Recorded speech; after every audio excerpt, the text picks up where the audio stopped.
Puji Tuhan, selamat malam. Selamat kita kembali bertemu dalam kasih Tuhan kita Yesus Kristus. Jemaat Tuhan yang ada di rumah masing-masing, mari sediakan waktu kembali kita dapat mendengarkan kebenaran firman Tuhan malam hari ini. Berkat Tuhan datang setiap waktu dalam kehidupan kita. Biarlah kita mengambil kesempatan ini, dan sekali lagi berulang kali saya katakan, kesempatan itu tidak pernah datang untuk yang kedua kali. Kalau Tuhan berikan kesempatan, ambillah kesempatan itu dan pergunakan itu dengan baik.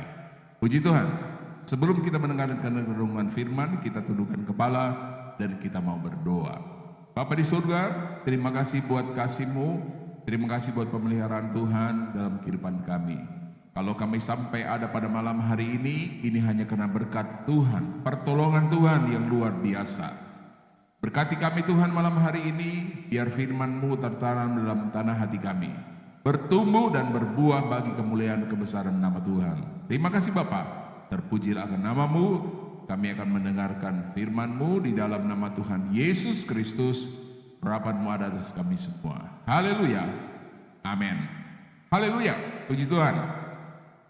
Saudara, mari kita sama-sama membuka Alkitab kita yang saya ambil dari Mazmur 119 ayatnya yang ke-50. Ayat firman Tuhan ini berkata seperti ini. Inilah penghiburanku dalam sengsaraku, bahwa janji-Mu menghidupkan aku. Haleluya. Sekali lagi saya ulang, dikatakan, inilah penghiburanku dalam sengsaraku, bahwa janji-Mu menghidupkan aku. Ada banyak janji Tuhan yang terdapat dalam firman Allah. Ada banyak janji Tuhan yang tertulis dan dijanjikan oleh Tuhan dalam kebenaran firman Tuhan. Dalam Alkitab, saudara, setiap hari dan sepanjang tahun tersedia janji Tuhan. Amin. Artinya, tidak ada hari terlewatkan tanpa dukungan dan jaminan Tuhan. Dalam sengsara ada penghiburan, dan dalam keadaan susah Tuhan memberikan kelemahan, Tuhan memberikan kekuatan. Dimanapun dan apapun yang kita alami dalam hidup kita, yakinlah bahwa Tuhan hadir di situ. Dalam derita seberat apapun, Allah tetap berdaulat dalam hidup saudara. Alkitab berkata dalam Injil Matius pasal 6 ayat 32. Injil Matius pasal 6 ayat 32 dikatakan demikian. Bapa yang di surga, dikatakan bahwa Bapa yang di surga tahu bahwa kamu memerlukan semuanya itu. Bapa yang di surga tahu bahwa kamu memerlukan semuanya itu. Semuanya di sini berarti apa? Makanan, minuman, pakaian, dan lain sebagainya. Semua itu dikatakan Bapa di surga mengetahui. Amin. Luar biasa. Apa yang kita perlukan, Bapa di surga mengetahui. Bahkan dikatakan demikian dalam firman Tuhan, semuanya disediakan bagi saudara dan saya. Dia tahu apa yang menjadi keperluan kita. Dia tahu apa yang kita alami. Dia tahu apa yang kita rasakan.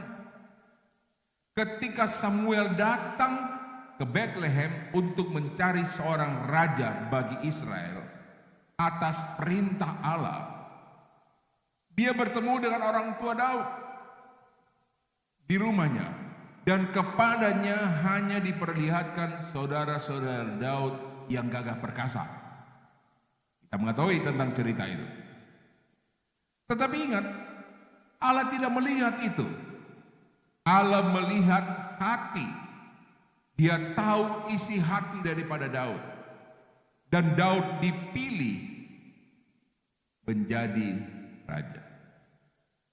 Segala apa yang menjadi keperluan kita, Tuhan tahu. Apalagi di saat-saat seperti ini.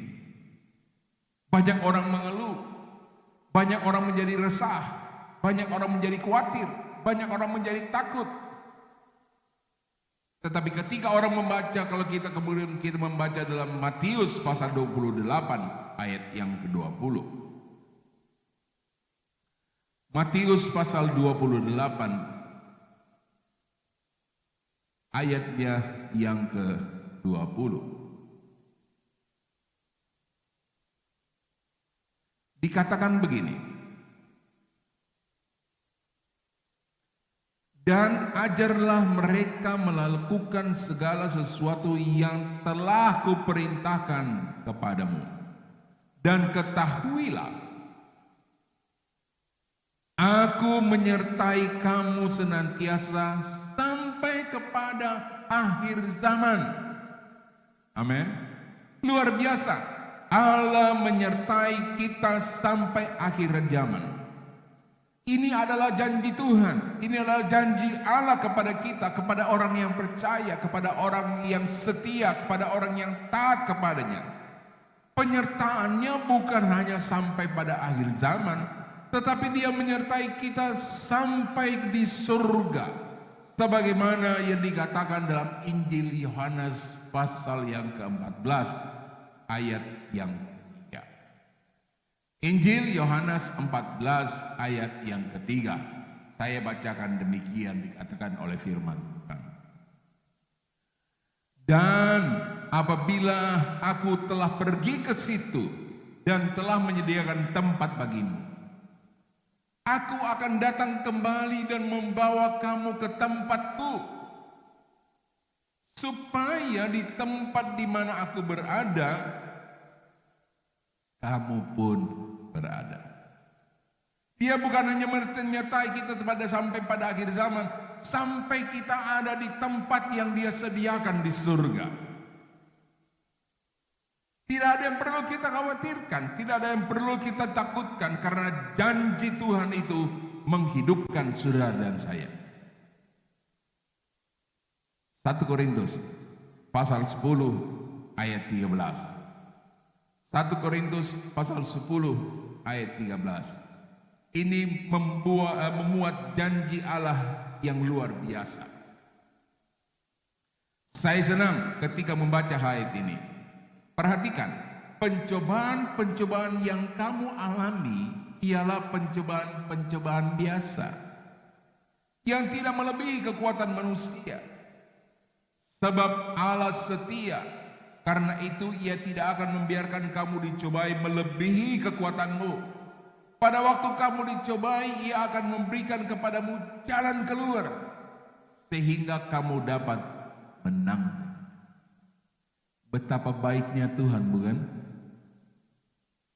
Dia katakan pencobaan yang kita alami, yang rasanya kita menganggap itu suatu hal yang sangat berat, Tuhan katakan itu biasa, tidak melebihi kekuatanmu. Dan kalaupun kita merasa itu menjadi suatu tekanan yang sangat berat, Tuhan sediakan jalan keluar supaya kita dapat menanggungnya. Cuman banyak orang yang tidak dapat menemukan jalan keluar yang Tuhan sediakan. Kenapa? Karena mereka takut, karena mereka khawatir, karena mereka sudah diliputi dengan kecemasan. Dan itulah yang ditanamkan oleh iblis. Ia melatih iman kita dengan mengizinkan pencobaan itu datang, tetapi tidak membiarkan pencobaan itu menghancurkan kita. Ingat, pencobaan itu dikasih kepada kita untuk kita melihat iman percaya kita, dan Dia tidak membiarkan pencobaan itu untuk dikatakan menghancurkan kita. Kenapa? Karena Dia menyediakan jalan keluar. Ayat firman Tuhan katakan tangannya akan menopang kita. Kita tidak akan dibiarkannya jatuh hingga tergeletak. Tangan yang berkuasa itu akan mengangkat dan menopang kita.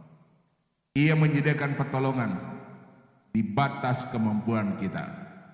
Menanggung pencobaan hidup ini, saudara, tidak dibiarkannya seorang diri.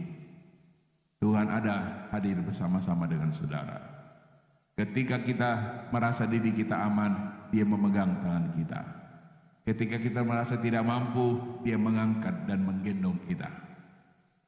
Itulah sebabnya tetap percaya kepada Tuhan. Allah yang setia akan memberikan jalan keluar atas setiap permasalahan yang dihadapi oleh orang yang percaya, sehingga kita dapat mengatasi dan menyelesaikan masalah itu, dan nama Tuhan dipuji dan dipermuliakan. Puji Tuhan, saya percaya dan saya ingin melihat saudara pun dapat memegang firman Tuhan, bahwa janji Tuhan itu memberi kehidupan dalam kehidupan kita. Dia bukan menghancurkan kita, Dia bukan memberikan kecelakaan, tapi Dia memberikan hari depan yang penuh pengharapan. Puji Tuhan, segala pujian hanya bagi nama Tuhan. Tetap setia, tetap kuat, tetap taat kepada Tuhan, sehingga kita melihat pertolongan Tuhan bagi kita. Kita tundukkan kepala dan kita berdoa. Bapa di surga, terima kasih buat kebaikan-Mu, terima kasih buat kebenaran-Mu. Janji-Mu memberikan kehidupan bagi kami. Tuhan, tanamkan firman-Mu supaya kami makin tetap kuat dan percaya, yakin bahwa Engkau ada selalu bersama kami, yang menopang kami, menyertai kami, dan memberkati kami di masa-masa yang seperti ini yang kami alami. Terpujilah nama-Mu, kami bersyukur Tuhan. Kasih sayang Tuhan, anugerah dan kemurahan Tuhan menyertai kami. Bungkus umat-Mu dengan kuasa-Mu, pagari mereka dan malaikat-Mu. Di dalam nama Tuhan Yesus kami berdoa dan mengucap syukur. Yang percaya katakan amin. Haleluya, puji Tuhan.